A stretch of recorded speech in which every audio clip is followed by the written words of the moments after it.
They say you always remember the day your heart breaks. Not just because of the pain but because everything you thought was true suddenly becomes a lie. My name is Tessa and I remember every second of that day. It was a Sunday. Quiet, soft rain tapping against our window. I had made us breakfast, French toast with cinnamon, his favorite. I wore that blue cotton robe he bought for me on our second anniversary. He said I looked like peace in it. He didn't even look at me. No eye contact. No smile. Just silence. "We need to talk," he said over a bite of toast he barely chewed. And that was the moment the ground began to crack under me. I thought maybe he was going to propose. Or that he had some big news about a new job. But instead he set down his fork, leaned back and dropped a bomb so cold, it froze my soul. "I'm leaving, Tessa. I'm in love with someone else." The world stopped. First I thought he was joking. Then I laughed because my brain couldn't process the betrayal fast enough. But he didn't laugh. His expression didn't change. And that was when my breath caught in my throat. "Her name is Mila," he continued as if reading from a prepared statement. "We didn't plan it. It just happened." Mila. The name was familiar. Too familiar. Mila was my coworker. She used to compliment my lipstick. She used to borrow my charger and bring me overpriced lattes like some kind of friend. And now she was taking my life. I asked the questions anyone would. How long? Why her? What did I do wrong? But all his answers were cowardly, mumbled, and filled with useless words like chemistry and timing. I wanted to scream. But I didn't. I just stood there shaking. And when he picked up his coat and walked out the door, something inside me died. Not just the relationship. Not just the dream. But the version of me that trusted blindly. I let myself fall apart that night. I cried on the kitchen floor until the sun rose. And when it did, I looked in the mirror and whispered, "Let this be the last time you break for someone who didn't deserve you." After Julian left, I didn't eat for 3 days. My mother called, then my sister, then my best friend, all asking the same question in different tones. "Are you okay?" I wasn't. I just didn't know how to say it out loud. Our apartment still smelled like him.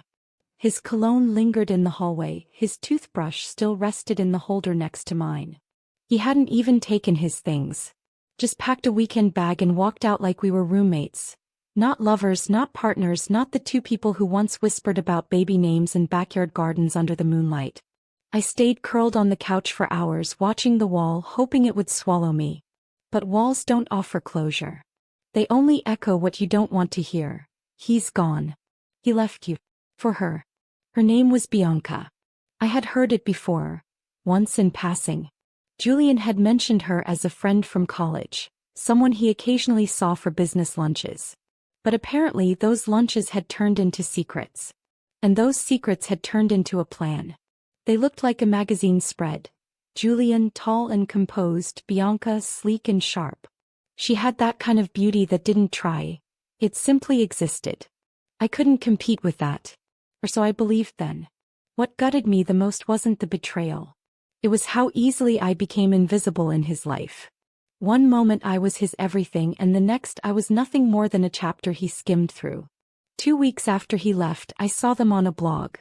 A lifestyle piece titled, "Power Couple to Watch." They were photographed on the balcony of a luxury resort, champagne glasses in hand, matching designer sunglasses. And there it was, Julian's hand on her lower back, the same way he used to touch me when he thought no one was looking. The article praised their ambition, their synergy, their love story. My name was never mentioned. I was a ghost, erased cleanly from his narrative. Thought I would break. But pain has a strange way of becoming fuel when you're done crying. I started going through our old photos. Not to reminisce but to remind myself who I used to be before I loved him. Before I molded my identity around being his partner. I was a graphic designer. I had my own freelance business before I started working full-time at Julian's company. I gave that up when he said it would be easier if I worked in-house. Said it would bring us closer. Looking back, I think he wanted control, not closeness. With the apartment too loud in its silence, I packed a suitcase and moved in with my cousin Mia. She lived in a tiny loft above a bookstore she managed. It was cramped and smelled like old paper, but it was safe. Mia never asked me to explain. She just handed me a blanket, made tea and let me sleep. For days I sat in her reading nook and sketched. For the first time in months, my hands moved without restraint. I poured everything, anger, grief, shame, into my designs. They weren't pretty, but they were honest. Raw. Mia saw one of them and said, "You could sell these." I laughed. But she didn't. Instead, she took photos and posted them on her shop's Instagram. A week later, an influencer reposted it. Then another. And suddenly, my inbox was full of people asking where they could buy more. That's how the business was born. Again. I named it Ember and Ash. A tribute to what I lost and what I was willing to rise from. Within 3 months, I had my own online store. 6 months in, I was featured in a digital art magazine. And 9 months after Julian left me, I was invited to collaborate with a luxury brand on a limited edition collection. But it wasn't just success that changed me. It was the shift inside. I stopped waiting for apologies that would never come. I stopped explaining my worth to people who couldn't see it. Bianca and Julian made headlines often. They were the picture of perfection, until the cracks showed. Rumors started to swirl. Stories of arguments, of deals falling through, of Julian gambling with more than just money. I didn't pay much attention. Until the day I received a text. It was from Julian. "We need to talk." Just 4 words. And suddenly, all the healing I'd done felt fragile. I stared at my phone, pulse racing. Not because I missed him, but because I wasn't the same woman he left behind. For weeks I felt like a stranger in my own skin. My days blurred into one long ache. I'd lie awake at night, staring at the ceiling, wondering how a love so deep could dissolve without warning, how someone who once held my heart so tenderly could hand it to someone else without flinching. I avoided places we used to go. I changed my number. I even switched jobs, moving to a new department just to stop hearing people whisper his name like it still meant something sacred. But nothing could silence the echo of his betrayal. Everywhere I went, he followed me, not in presence but in memory. And just when I thought I could finally breathe again, I saw them. Together. At the cafe we used to love. At our table. He was laughing. She was touching his arm like she owned it. I froze across the street. I wasn't stalking them, I was just trying to live. And yet, there they were, turning my life into a cruel parody. She looked nothing like me. Flashy. Loud. The kind of beauty you notice from a block away, while mine was quieter, the kind that unfolded slowly. Maybe that's why he left. Maybe I was too subtle for someone who needed constant glitter to feel alive. I remember standing there, my heart breaking all over again, when she leaned in and whispered something into his ear. He laughed harder, louder. And I wondered if that was what love had become to him. A performance. But pain has a way of becoming purpose if you let it. I stopped crying that day. Something shifted in me, like the grief had carved out enough space for something new to grow. Not revenge. Not bitterness. Just clarity. I wasn't the one who'd lost something. He was. I threw myself into rebuilding, not just my life but myself. I enrolled in a branding and business development course, finally chasing the dream I'd shelved when he said it wasn't practical. I joined a startup incubator and launched my first product line, custom wellness kits for women navigating heartbreak and transition. It started slow. 10 orders. Then 20. 100. Women wrote me stories, heartbreaks, divorces, betrayals, and thanked me for creating something that made them feel seen. My pain had become their comfort. My loss had birthed a new kind of purpose. And then came the phone call. From a luxury spa chain. They wanted to feature my brand in their welcome kits for all their locations across the country. Just like that, my life began to shift. Interviews, podcast features, Instagram collaborations. People started calling me an emotional wellness innovator.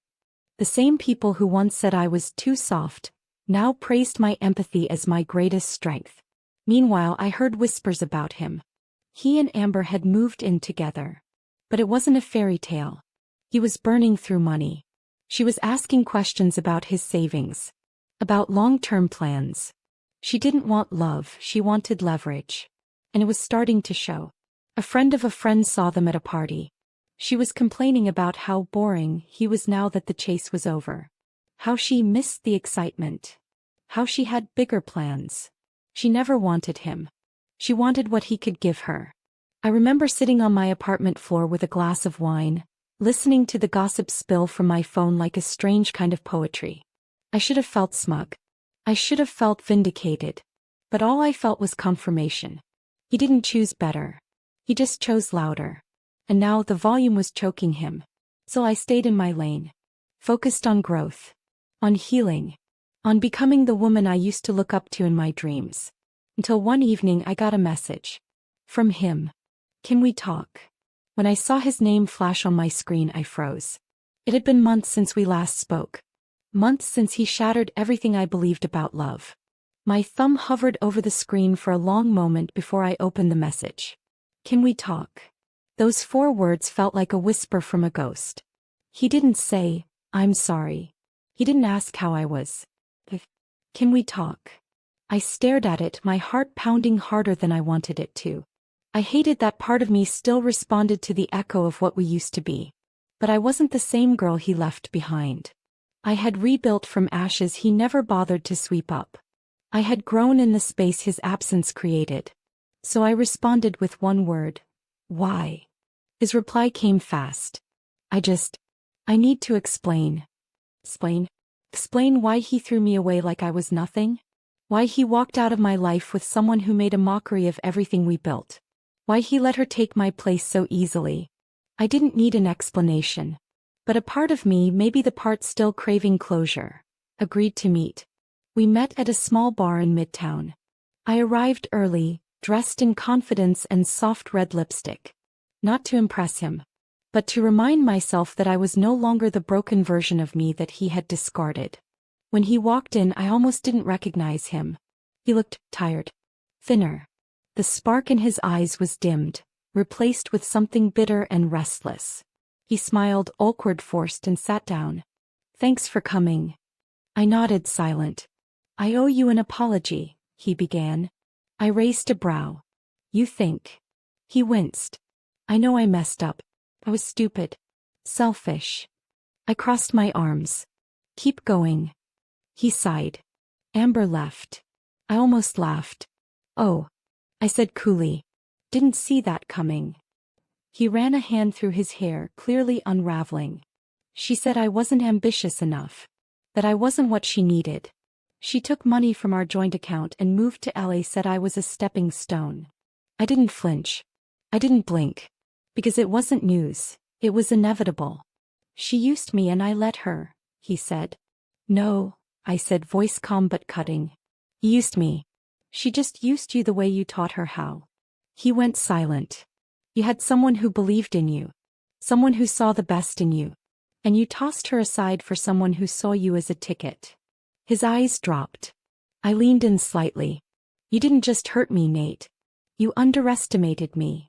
He looked up, pain thick in his throat. I think about you all the time.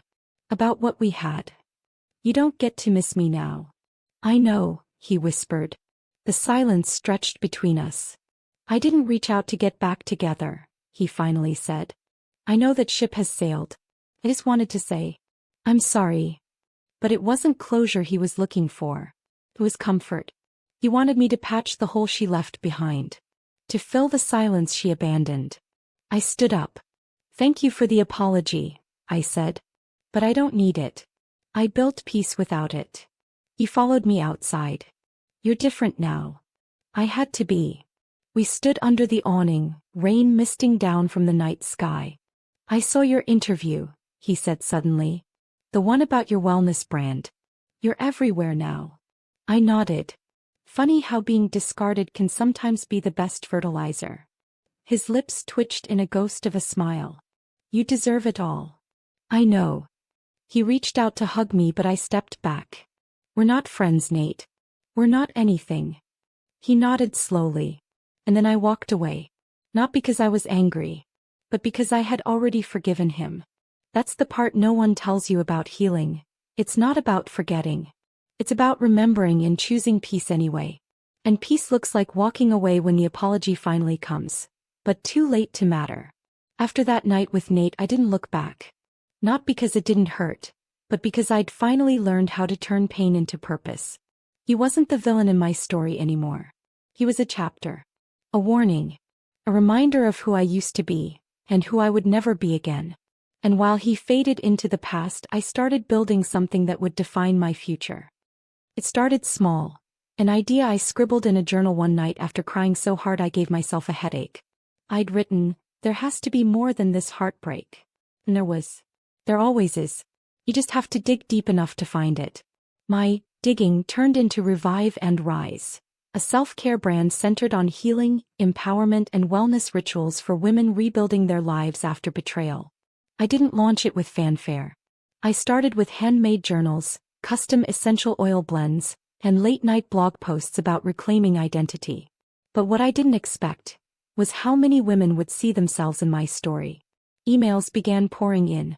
"I found your blog after my fiancé left me for my cousin. Your post made me realize I wasn't crazy, just heartbroken and ignored.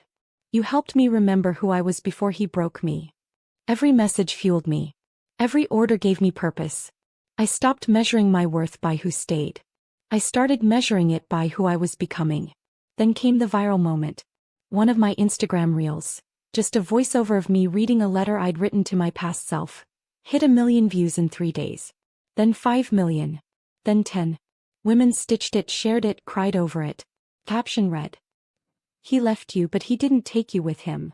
From there, everything changed. I was invited on podcasts, panels, morning talk shows. I was asked to give a TEDx talk titled "The Beauty of Being Left Behind." It felt like I had stepped out of the ashes into the spotlight, and not because I wanted revenge, but because I wanted women like me to stop disappearing after heartbreak. The brand exploded. Within a year, I had opened a physical wellness studio in Brooklyn, partnered with mental health organizations, and launched an annual retreat for survivors of emotional betrayal. And the best part? I hired women who had been told they were too broken to succeed. Women with gaps in their resumes because they'd needed time to heal. Women who didn't know how to dream anymore until they saw their reflection in mine. That became my legacy. Not just survival but transformation. One afternoon I was prepping to go live for a virtual summit. My assistant popped her head in. "There's someone here asking if you'd consider consulting on a brand overhaul," she said. "A guy named Nate. From StratEdge." Nate's new startup. I didn't flinch. I simply smiled. "Tell him I'm fully booked." I wasn't angry. I didn't want to gloat. I just wasn't interested in giving him access to anything he once called too much. Biz now. I was everything. He called me too emotional. That no man wants a woman who's always overthinking. But now I built a business helping women feel again. Think clearly. Heal loudly. He said I was too sensitive. Now my sensitivity was my superpower. I wasn't just successful. I was impactful. And I did it without bitterness. Without dragging him through the mud. Without needing him to see it. But I knew he did. They always do. The ones who leave never imagine you'll rise. They never imagine you'll bloom so loudly the world can't look away. I didn't need a crown to prove I'd won. I wore mine in peace. In purpose. In every woman who wrote to say, "You helped me find my way back to myself." I was the girl left behind. No. I was the woman everyone followed forward. Years passed. Enough time to dull the ache, soften the memories, and remind me that not all scars need covering. Some deserve to shine. By then, Revive and Rise had expanded internationally. We had offices in Toronto, London, and Cape Town. Our message? Universal. Women everywhere had stories like mine. Different details, same wound. And I had become a voice for them all. I was invited to keynote a global women's leadership summit in Dubai. I walked across the massive stage in a flowing white jumpsuit, no nerves, just calm. My voice didn't shake. My hands didn't tremble. I owned that stage the way I now owned every room I entered. But life has a funny sense of timing. 1 week after returning from Dubai, I stopped at a local cafe near my studio. Just another morning. Hair in a soft bun, sunglasses pushed to the top of my head. I was scribbling notes for a workshop when I heard a voice I hadn't heard in years. "Lena." I turned, and there he was. Nate. Except it wasn't the Nate I remembered. The crisp, arrogant man who once walked into a room like he owned it. No. This version had tired eyes, deeper lines, and a discomfort in his posture he couldn't hide. I raised an eyebrow. "Nate." He smiled nervously, stepping closer. I've been meaning to reach out. I gave a soft laugh. Have you? He nodded, eyes darting to my notepad. You're everywhere now. Not everywhere, I replied. Just where I'm meant to be. He sat across from me without asking. There was silence, thick, awkward silence. The kind only shared history can create. I messed up, he finally said, his voice low. When I left you, I thought I was upgrading. That I needed someone with status. Someone who looked the part. I didn't speak. He continued, fumbling, but after Chloe left me, after the company fell apart, I realized none of that mattered. Chloe, the woman he left me for. Rumor had it she married a billionaire real estate tycoon in Monaco. Nate's dream girl chose money, not memories. I let the silence hang. Then I said, "What are you looking for, Nate? Closure? Redemption? A job?" He blinked. "No. I just wanted to say I'm sorry." I studied him. For a moment I saw the boy I once loved. But that's all he was now. A boy in my memory. I wasn't angry anymore. I wasn't hurt. I wasn't even curious. I was healed. So I smiled genuinely. "Thank you," I said. "Apology accepted. But I need to go. I have a meeting in 20 minutes with women who see my worth. The ones who never asked me to shrink." I stood, gathered my things and looked down at him. "You left me for her, Nate.